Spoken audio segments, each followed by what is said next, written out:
ಚಾಲಕನ ನಿಯಂತ್ರಣ ತಪ್ಪಿ ಕಾರು ಕೆರೆಗೆ ಬಿದ್ದ ಹಿನ್ನೆಲೆಯಲ್ಲಿ ಒಂದೇ ಕುಟುಂಬದ 3 ಮೃತಪಟ್ಟಿರುವ ಘಟನೆ ತುಮಕೂರು ಜಿಲ್ಲೆಯ ಶಿರಾ ತಾಲೂಕಿನಲ್ಲಿ ನಡೆದಿದೆ.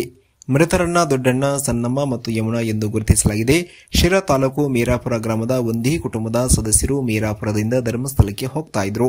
ಈ ಸಂದರ್ಭದಲ್ಲಿ ಬುಕ್ಕಾಪಟ್ಟದ ರಾಮಲಿಂಗಪುರ ಕೆರೆ ಸಮೀಪ ಬರುತ್ತಿದ್ದಂತೆ ಮಾರುತಿ ಕಾರು ಚಾಲಕನ ನಿಯಂತ್ರಣ ತಪ್ಪಿ ಕೆರೆಗೆ ಬಿದ್ದಿದೆ. ಕಾರು ಕೆರೆಗೆ ಬಿದ್ದ ನಂತರ ಕಾರಿನಲ್ಲಿದ್ದ ಪ್ರವೀಣ ಎಂಬುವರು ಪ್ರಾಣಾಪಾಯದಿಂದ ಪಾರಾಗಿದ್ದಾರೆ. ಪ್ರವೀಣ್ ಪತ್ನಿ ಯಮುನಾ, ಮಾವ ದೊಡ್ಡಣ್ಣ, ಅತ್ತೆ ಸಣ್ಣಮ್ಮ ಮೃತರಾಗಿದ್ದಾರೆ. ಮೃತರು ಶಿರಾ ತಾಲೂಕಿನ ಪಟ್ಟನಾಯಕನಹಳ್ಳಿಯ ಮೀರಾಪುರ ಗ್ರಾಮದವರು. ಇಂದು ಬೆಳಗಿನ ಜಾವ ಮೀರಾಪುರದಿಂದ ಧರ್ಮಸ್ಥಳಕ್ಕೆ ಹೊರಟಿದ್ದರು ಎಂದು ಪೊಲೀಸರು ತಿಳಿಸಿದ್ದಾರೆ. ಈ ಸಂಬಂಧ ಶಿರಾ ಪೊಲೀಸ್ ಠಾಣೆಯಲ್ಲಿ ಕೇಸ್ ದಾಖಲಾಗಿದೆ. ಹೇಳಿರು ವೀರಾಪುರ ಪೂರ್ತಿ ತಿಳ್ಕೊಂಡು ವೀರಾಪುರನೇ ಅವ್ರದ್ದು. ಸಿರಾದಾಗೆ ಭರಣಿ ಮೆಡಿಕಲ್ ಅಂತ ಒಂದು ಮೆಡಿಕಲ್ ಐತಂತ ಅವ್ರದ್ದು. ಅವರು ಲೆಕ್ಚರರ್ ಅಂತೆ ಹುಡುಗಿ ವೀರಾಪುರ ಅಂತಂತ ಹೇಳಿರು. ಬರ್ರಪ್ಪ ಎಲ್ಲ ಬರ್ರಿ, ಈ ಕಡೆ ಬರ್ರಿ.